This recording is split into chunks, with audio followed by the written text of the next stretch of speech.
Bom, vou pregar em cima desse tema, então, da mãe, né? É mulher, na verdade, porque para ser mãe precisa ser mulher em primeiro lugar, né?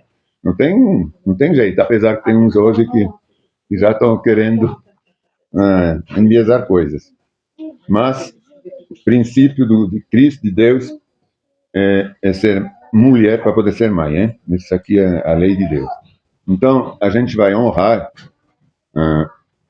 a mulher, na verdade, né? Que se torna mãe, ou não, pode ser mãe adotiva também, mãe espiritual, mãe... Tem vários meios para a mulher ser mãe, né? Às vezes ela pode ser estéril de natureza, mas não quer dizer que ela não pode ser mãe, adotar uma criança, só ser mãe espiritualmente. Como homem também, pode ser pai espiritual, adotar criança também, né?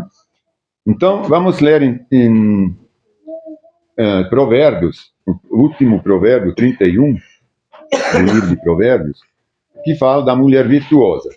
Eu queria já ressaltar que essa mulher virtuosa, esse virtuoso, ele é visto assim no mundo, hein?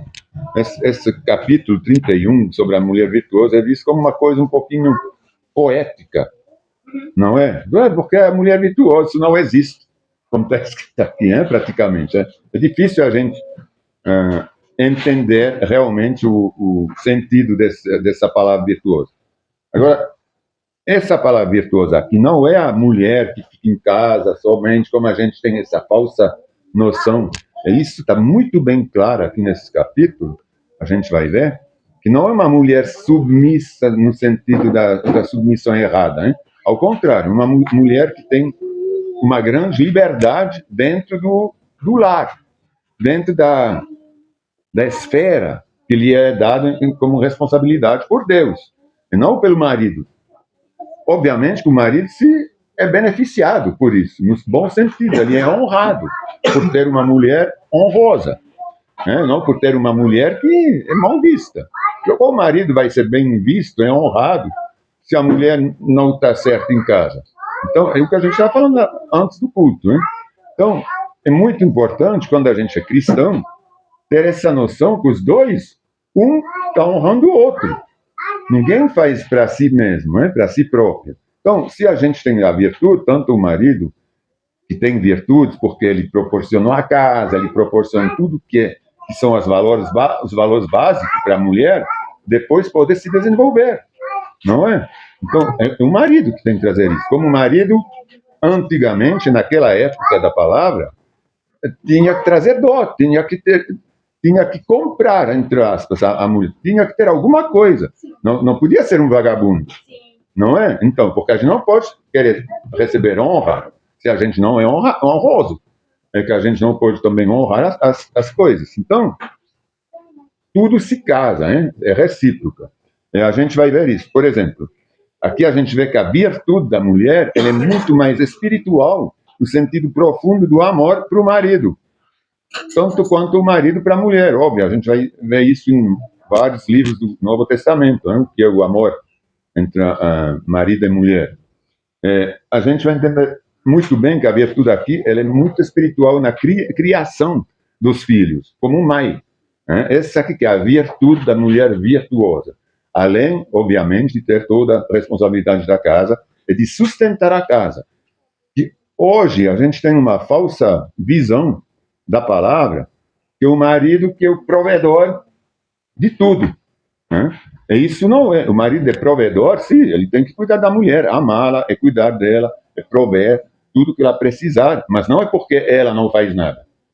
Não é o marido provedor, a mulher está sentada em casa, opa, faz isso, liga os controles da TV, os controles das crianças, porque tem 3 babás. Entendeu? Não é isso. O marido provedor não tem nada a ver com isso. A mulher, ela tem a responsabilidade da casa, ela tem que prover para a casa. Ela que tem que fazer que a casa funcione, que tenha mantimento, alimentos, é tudo. Não é obrigatoriamente o marido. Ela pode ter uma horta quando é, por exemplo, no campo. Não é o marido que deveria cuidar da horta em casa. Não, então, mas é verdade. Não é o marido que tem que prover essas coisas. Ele tem outros afazeres. Isso faz parte das responsabilidades da mulher, de dar comida para as crianças. Então, obviamente que o marido tem que colocar à disposição da mulher essas coisas. Por exemplo, a horta, a casa, tudo isso faz parte de quando ele vai casar. Por isso que a gente não tem que casar na irresponsabilidade. Primeiramente, os pais têm que falar, não, peraí, né? Esse marido que vem lá, que quer casar contigo, que tem alguma coisa para oferecer, não é questão de barganha, mas é questão de honra, de base. Eu falo isso aí sempre. Entendeu? Isso aqui tem nada a ver com a barganha. Tem a ver com a vida cristã, porque nenhum que mora na rua pode louvar o Senhor pelo que ele tem. Entendeu? Isso certamente não é de Deus, é mais do capeta. Agora, não quer dizer que um pobre, não estou falando que o pobre não é de Deus, estou falando que quem não trabalha, não está se esforçando, tem que se esforçar, os dois. Não é um para o outro, mas os dois para os dois. Então vamos ler, para entender melhor. Eu queria ressaltar ainda uma coisa. Tem 2 capítulos no livro de Provérbios que não são a priori, quando a gente lê assim, que não são de Salomão. Né? Que é o capítulo 30 e o 31, os 2 últimos.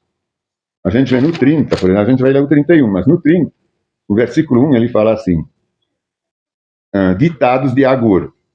Ditados são provérbios, né? Os provérbios ou ditados de Agur, filho de Jaque, contém esta mensagem. Então, esse aqui não seria o Salomão, certo? É de Agur.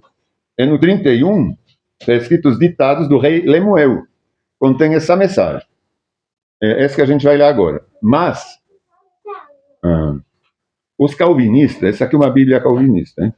A priori. Ela é do Spurgeon, a minha. A sua também, alguma.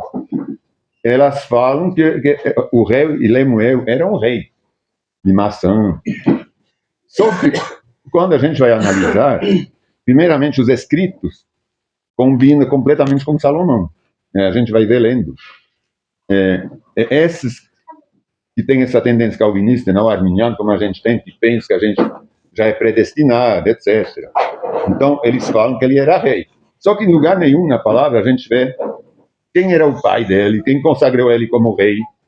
A mãe dele aqui, que ele está se endereçando, não é conhecida, a gente não sabe de onde ela vem, entendeu?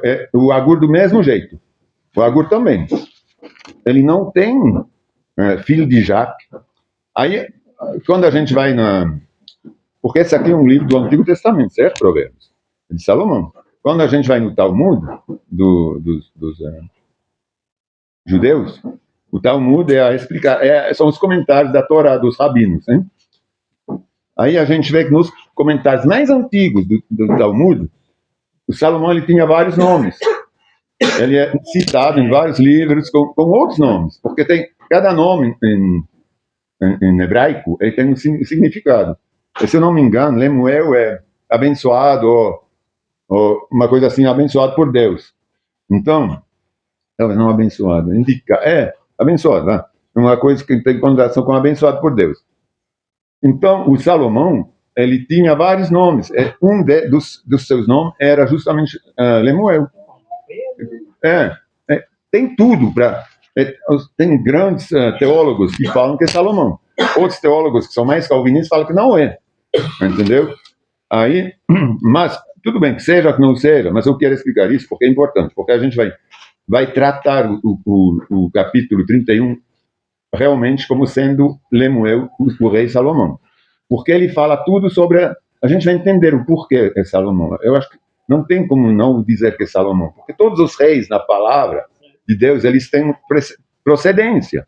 Ou tem um pai rei, que já foi consagrado rei, ou foram consagrados por profetas. Agora, esses dois, de repente, a gente não sabe muito bem de onde eles vêm, escreve no mesmo sentido, entendeu? Então, eu queria só ter começado por explicar isso. Então, os ditados do rei Lemuel, Salomão, contêm essa mensagem, que a sua mãe lhe ensinou. Quem era a mãe Era Batseba, né? Então, a Batseba, a gente tem também uma ideia dela, porque a gente lembra como ela se insinuou, hein? Na verdade, para Davi. Davi caiu na insinuação da Batseba, só que depois ela se arrependeu muito. A gente vê em Reis, acho que em Reis, a gente vê como ela ficou muito triste, que o primeiro filho que eles tiveram junto, Davi e a Batseba, depois de Davi mandar Urias matar na linha de frente para matar o marido dela, para que ele morra, na verdade, na guerra. Aí ele tomou, ele teve filho com a mulher, que era do Urias. Então isso, claro, que não foi uma coisa boa para a vida do Davi, né? De ninguém. Então, tem muitos problemas por causa disso. O primeiro problema foi a morte desse filho que eles tiveram junto. O primeiro filho nunca teve nome, a gente não sabe o nome dele, mas ele morreu após 7 dias. O Davi chorou, se arrependeu por 7 dias, a Batseba também. Entendeu? Então teve um arrependimento realmente profundo, real, realmente real. Foi uma coisa terrível na vida dos dois, essa morte do primeiro filho. Então, a gente vê aqui, o segundo filho que ele teve com ela foi Salomão, entendeu? A gente vê como a Batseba aí, depois desse arrependimento, é escrito em Reis que depois ele voltou para consolá-lo, ele voltou com ela e teve Salomão. Aí o tratamento foi completamente diferente. E Salomão foi abençoado, está escrito em Reis que ele foi no agrado de Deus. Deus gostou, amou, né, esse segundo filho. Então a gente vê aqui que realmente Salomão é Batseba, porque como ela vai falar, a gente entende isso, quando a gente conhece toda a história, né? Então vamos ler.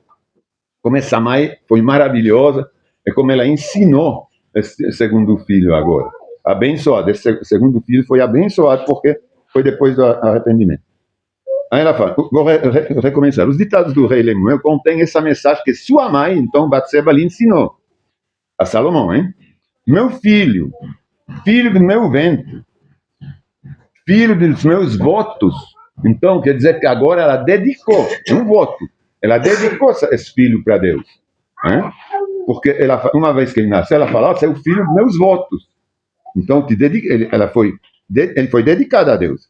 Não desperdice sua força com mulheres, nem sua vida com aquelas que destroem os reis. Isso aqui, imagine, ela fala de destruir os reis, porque a vida foi destruída do Salomão. Ele era rei, hein? Do Davi, desculpa. Ele era. Então, quando ela fala isso, ela se lembra do pecado, hein? Então, ela não quer que aconteça. E depois tem uma outra conotação que a gente pode pegar, profética, que a gente vê depois no Novo Testamento, em relação a Cristo, toda coisa ruim, né? Na verdade, Cristo também era um rei, que foi destruído por quê? Porque as pessoas não mataram ele. Claro que não pela vida assim, mas a gente poderia ver que Cristo ele veio para sofrer. Então, mas eu não vou fazer um paralelo com Cristo aqui, não. Não convém aos reis, ó Lemuel, tomar muito vinho. Os governantes não devem desejar bebida alcoólica ou forte, né? Está escrito em outras traduções. E aqui ela está falando isso por quê? Porque eles tinham vinhas, né? O Davi tinha vinhas, o Salomão também tinha vinhas. O vinho, na época dos hebreus, era uma bebida normal, que fazia bem. É verdade, sempre ainda é. Então, só que tem gente sempre que abusaram. Então, aqui ela não está falando de não tomar nada. Na verdade, ela está falando, não convém aos reis tomar muito vinho. Ela não está falando, não tome vinho. Né?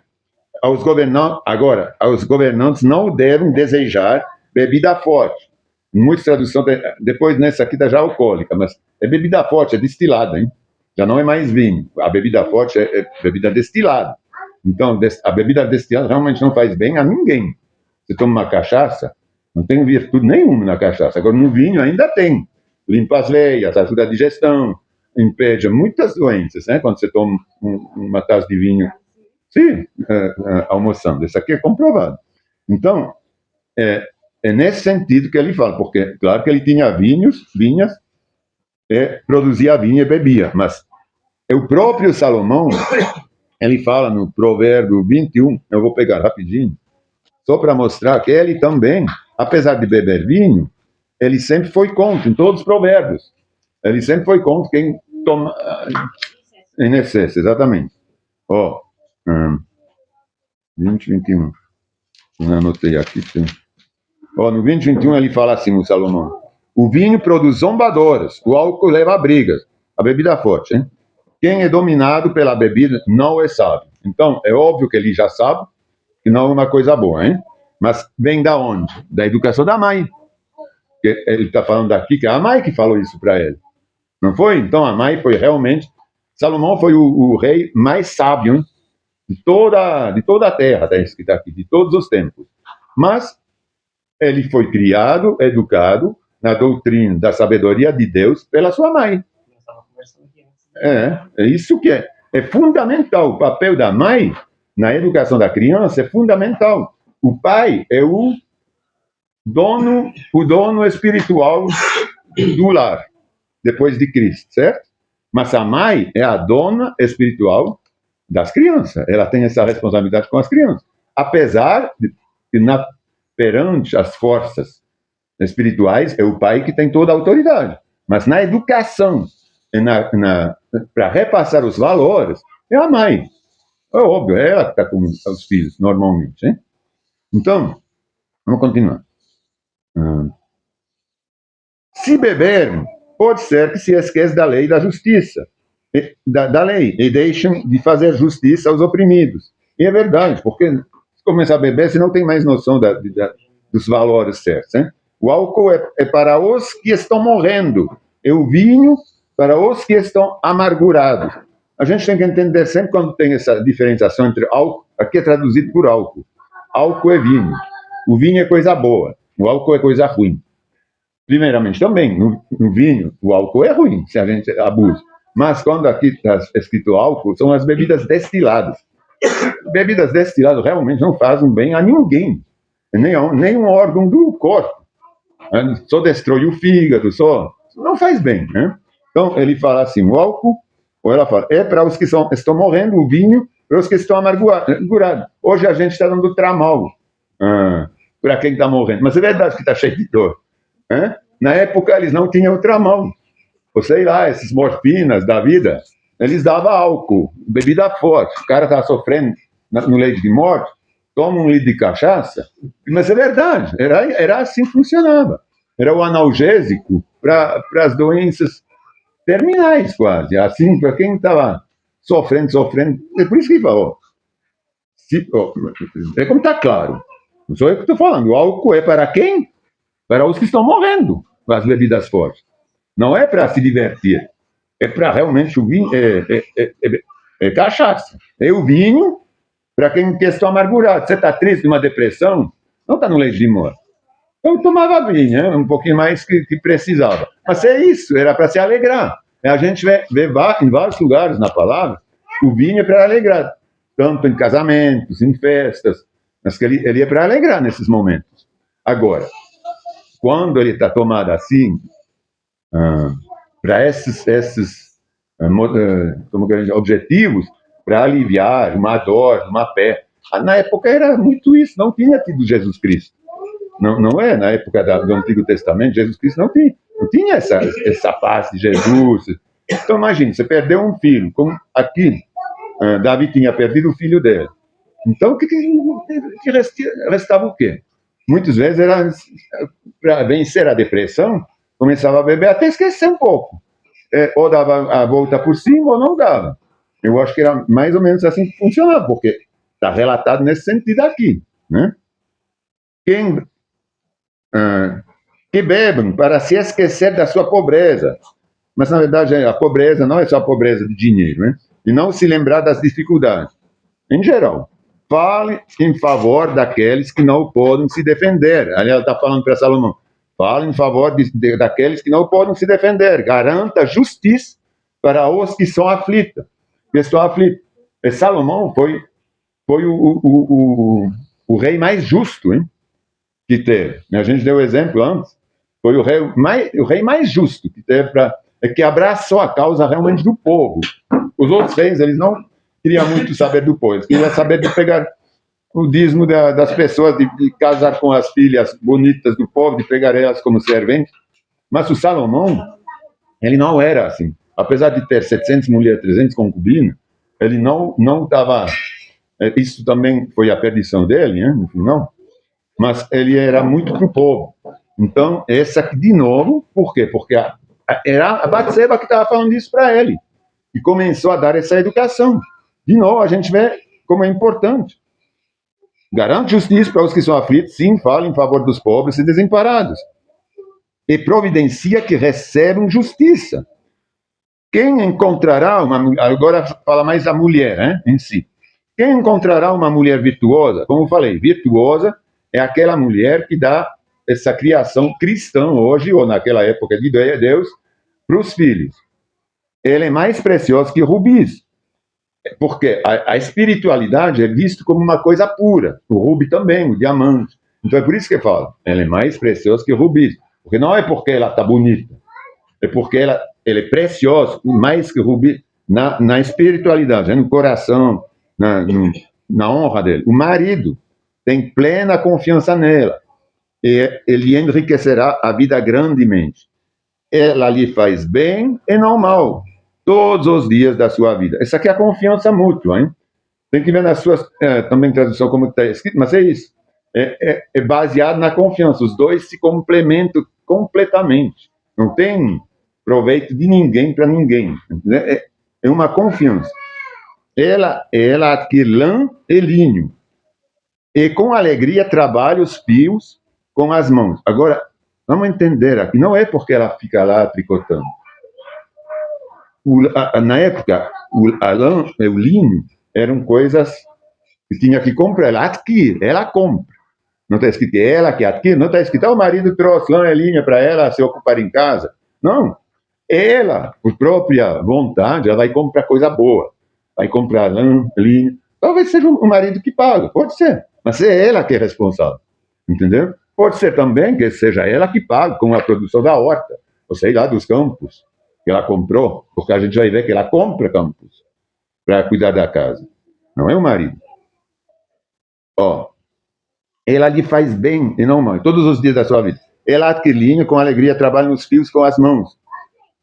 Como navio mercante, traz alimentos de longe, organiza tudo. Quando fala, esses alimentos que vêm dentro de casa, ela diz, não, ela que teve essa, é como se fosse um navio mar, porque ela não tinha tudo naquela época, hein?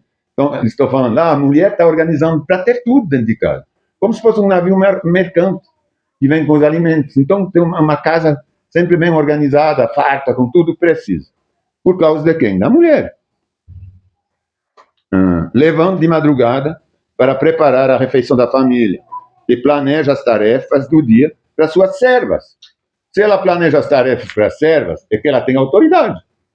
Se ela tem servas. Sim, mas também hoje está mais fácil as coisas. No supermercado está. Mas ela serve a máquina. Não, ela não tinha carro, talvez, não tinha moto.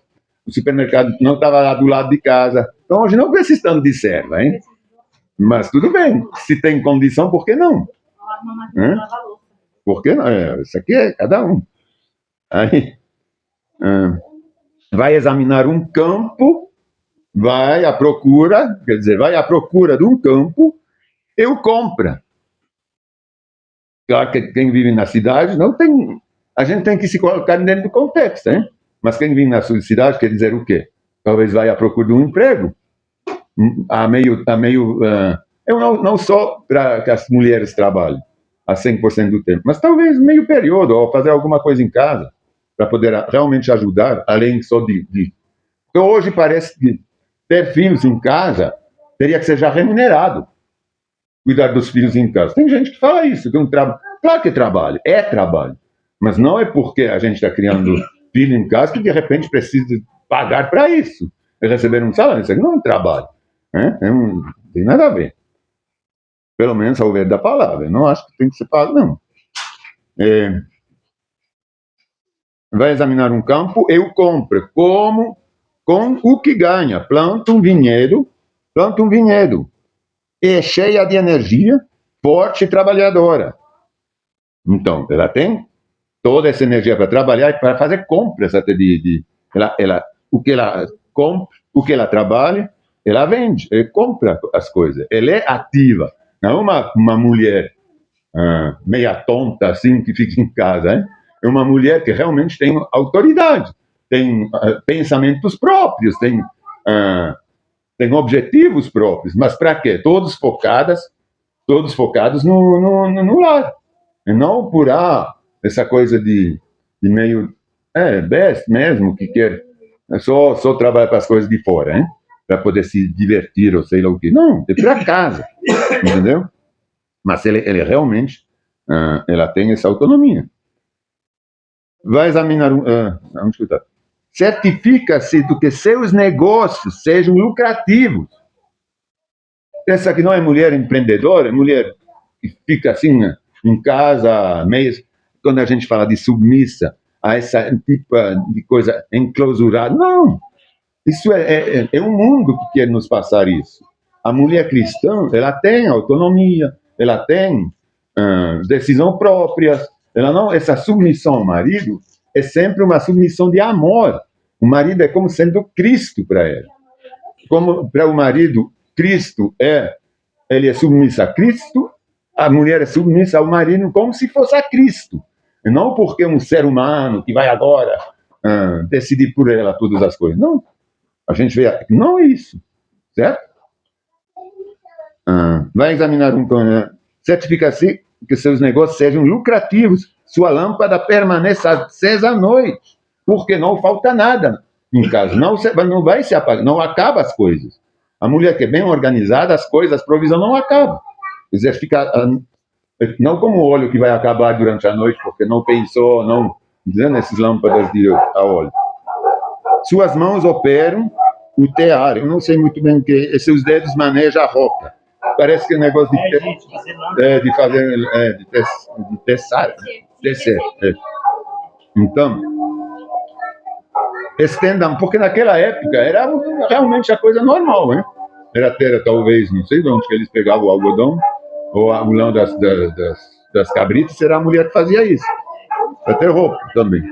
Estenda a mão para ajudar os pobres e abra os braços para os necessitados. A mulher. Não é tudo a responsabilidade do marido, entendeu? Eu acho isso realmente maravilhoso. Porque hoje tem essa coisa de feminismo, sei lá o quê. A gente... Não é? Mas agora a gente vê aqui que a mulher tem já todos esses valores. Ela que decide. Vai querer o quê? Na verdade, vai querer o que mais? Ficar sentado na poltrona não é. Entendeu? Não, ela é valorizada. Que a mulher tem tanto quanto valor como qualquer homem. Quando chega o inverno, não se preocupa, pois todos em sua família têm roupas quentes. Quer dizer, não passa necessidade.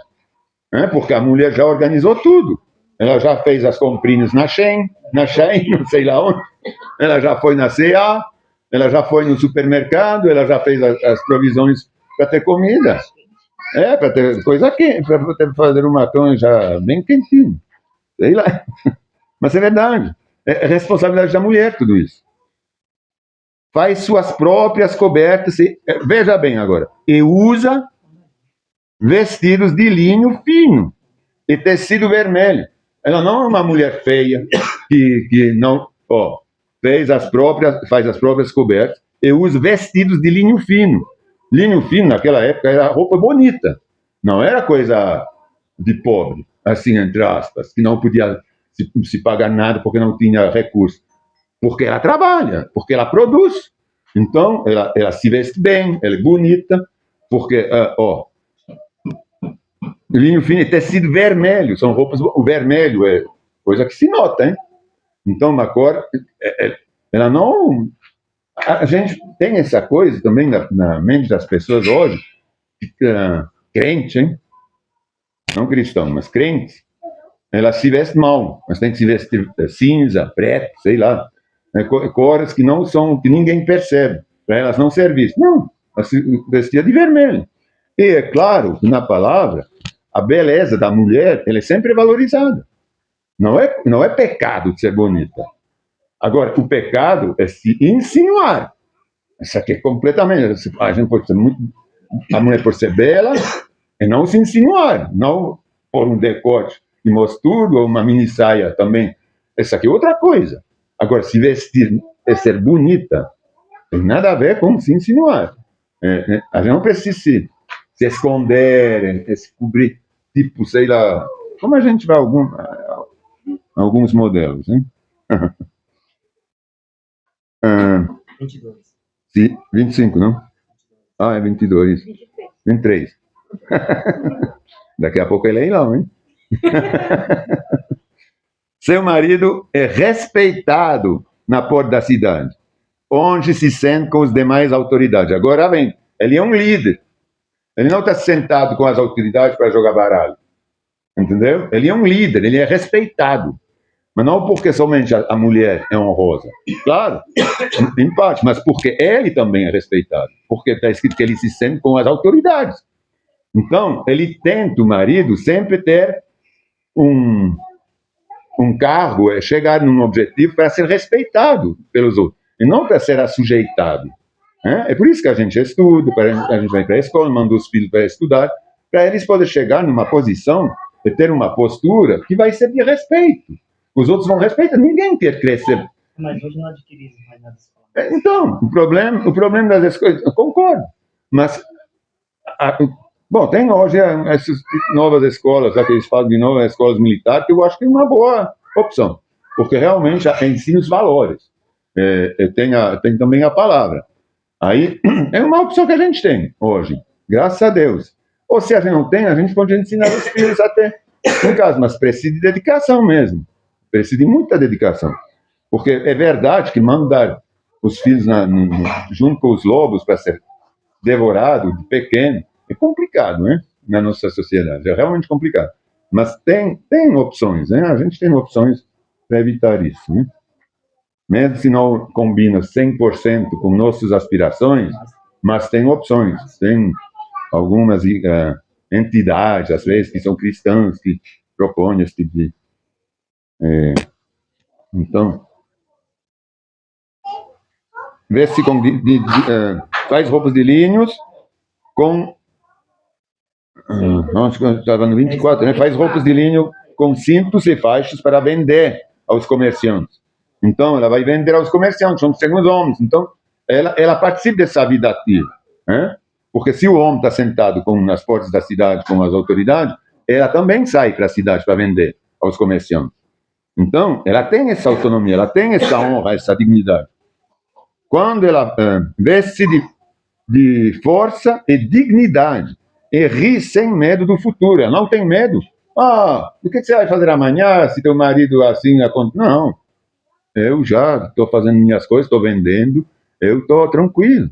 Mas, de qualquer forma, naquela época, o marido honrado, honroso, ele sabia que ele tinha uma família também que ia honrar a própria mulher dele, no caso que acontecesse alguma coisa com ele. Né? A própria família, os irmãos do marido, ou ia casar com ela, ou ia a família acolher ela. A mulher não era desamparada. Quando era uma mulher honrada, tudo feito, estabelecida, vivendo, marido, mulher, segundo as leis de Deus. Né? Então, ela podia rir sem medo do futuro mesmo. Quando ela fala, suas palavras são sábias. Quando dá instruções, demonstra bondade, ela é humilde. Não é porque ela tem tudo isso, que ela faz tudo isso, que ela vende, que ela conhece comerciantes, que ela está se vestindo bem, que ela é bonita, que ela fica orgulhosa, que ela menospreza, hein? Não. As suas palavras, quando dá instruções, mesmo para servas, demonstra bondade. Ela é boa, ela não se aproveita.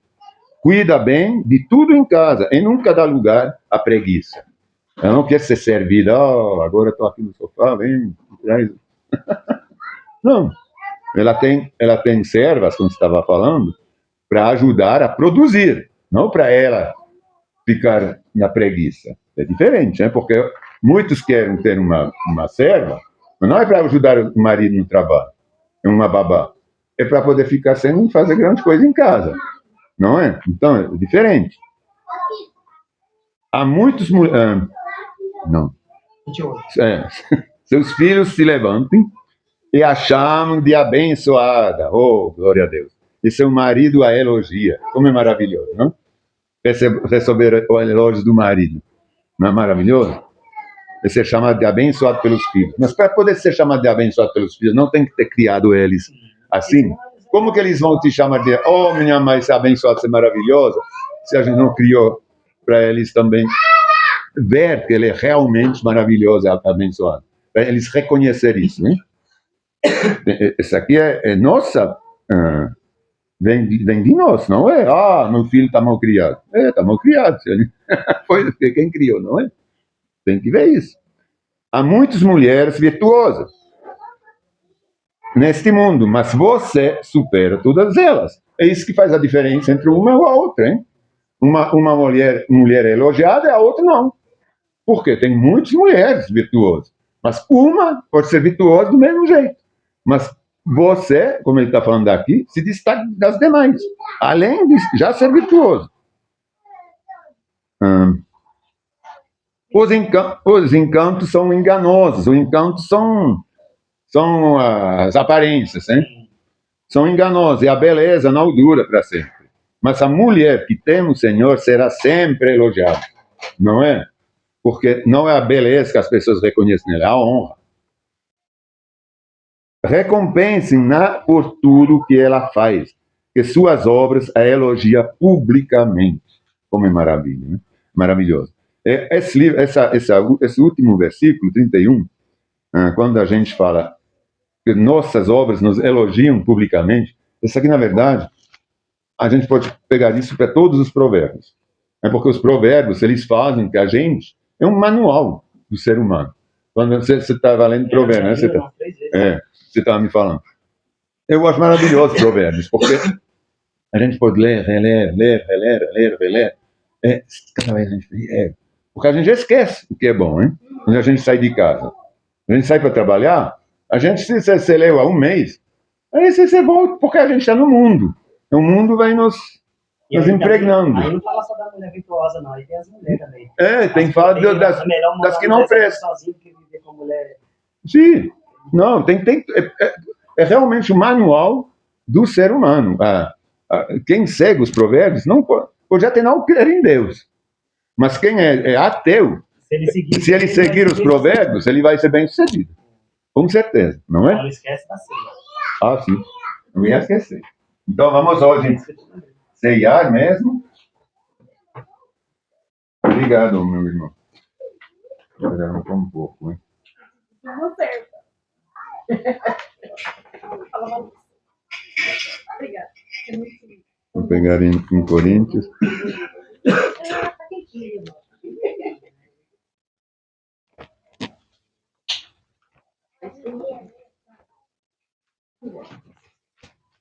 Como é maravilhoso, é o que a gente faria sem mulher. Bom, hoje eu estou bem sossegado,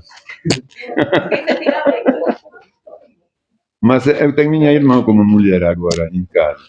É graças a Deus. Eu dou graças a Deus todo dia. Não, você fala, você é casado com a sua irmã. Não.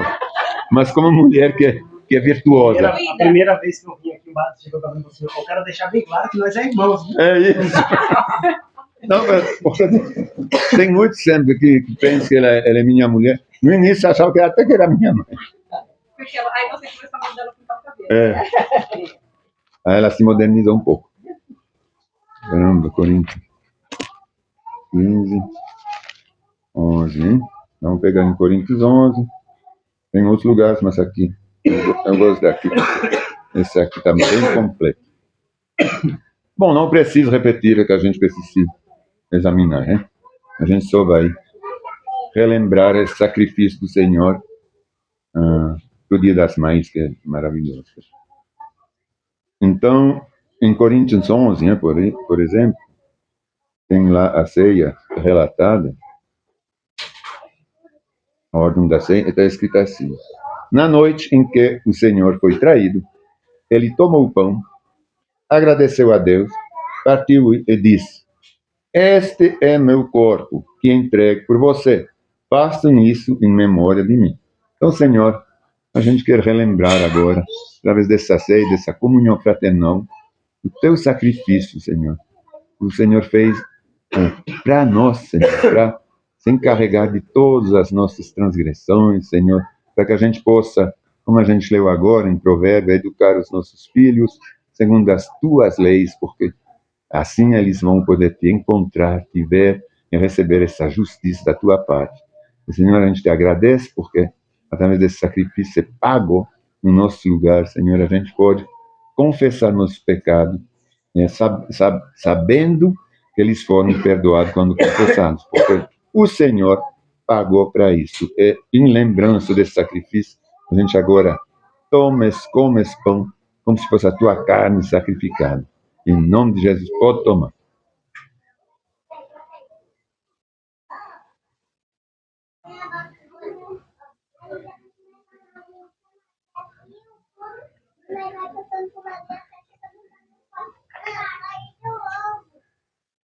Da mesma forma, depois da ceia, tomou o cálice e disse: este cálice é a nova aliança, confirmado pelo meu sangue. Façam isso em memória de mim, sempre que o beberem. A gente vai fazer agora em memória do Senhor, se lembrando que esse sangue, através desse cálice que a gente vai beber de vinho, o teu sangue foi derramado, Senhor, em testemunho, em aliança com a gente, Senhor. É um selo que foi posto sobre essa nova aliança, essas boas novas, essa aliança da graça, Senhor. A gente foi salvo agora pelo teu sangue derramado, Senhor. Por causa disso, você foi o sacrifício que pagou, que selou essa nossa salvação. É por essa salvação, através desse sangue, a gente tem a convicção da nossa salvação, Senhor. Podem tomar.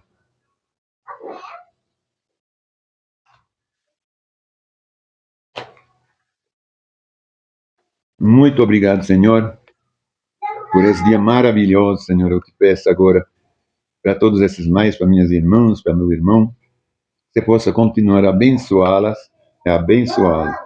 Eu te peço, Senhor, que esse dia seja um dia maravilhoso, um dia onde as mães podem lembrar desse milagre fantástico que elas são sendo mulheres e sendo mãe, porque ser mãe realmente é um presente de Deus, não tem como não reconhecer nos filhos nossos o milagre, Senhor, essa dádiva que vem de Ti, Senhor. Como que seria possível a gente gerar vida se você, Senhor, não estivesse participando desse milagre, Senhor?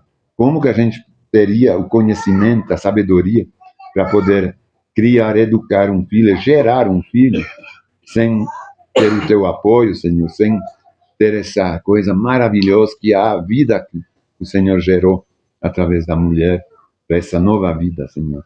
Te agradeço, por isso eu te peço uma bênção especial sobre todas as minhas irmãs hoje, que elas possam sentir o Teu amor, que através dos filhos delas, da bênção, Senhor, que elas são para os filhos, e os filhos para elas, Senhor, elas podem ver e reconhecer a Tua grandeza todos os dias, a cada vez que elas interagem com o filho, a cada vez que o filho interage também com a mãe, que ele possa, através dessa educação que a mãe lhe dá, ela reconhecer como é bom criar os teus filhos, né, em Tua palavra, seguir a Tua palavra,